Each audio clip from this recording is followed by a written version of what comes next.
Hello guys! Inaya nga pala kami ni Amo na pumuntang Coronadal.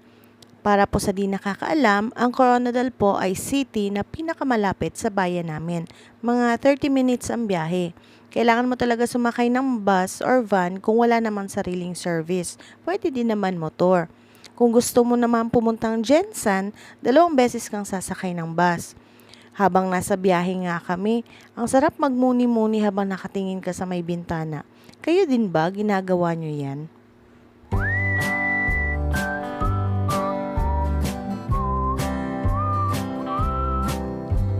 At finally, nakarating na din kami. Hindi nga sumabay papasok sa amin si Amo kasi may kailangan pa siyang gawin sa labas.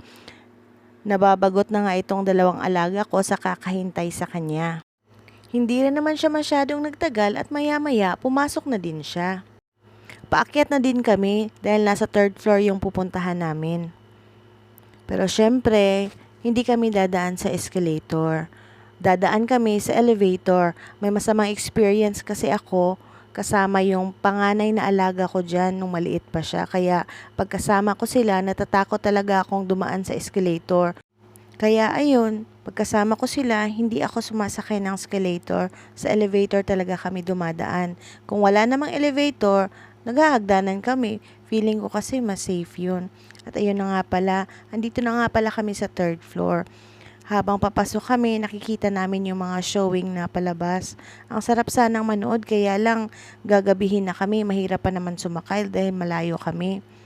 Kaya hanggang tingin-tingin na lang muna at finally malapit na talaga kami dito sa Worlds of Fun.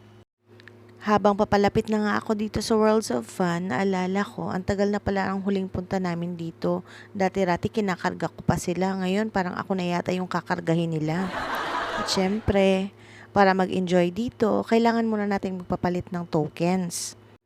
At eto nga hindi na nagbasa ng instruction, diretso na kaagad hulog at pindot.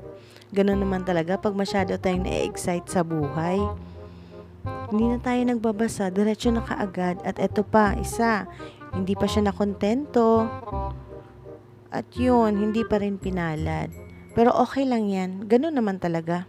Sa buhay, hindi naman talaga lahat ng gusto natin nakukuha natin at ibibigay sa atin ng ganun-ganun lang kadali. O diba, naghugot pa.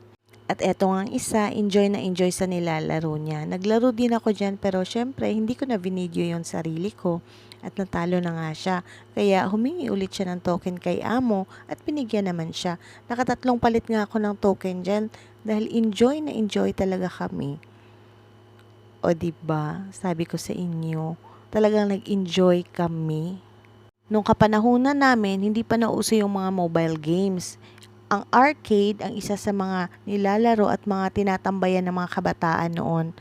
Ang sarap din kasi balikan ng masasayang araw ng kahapon. Char.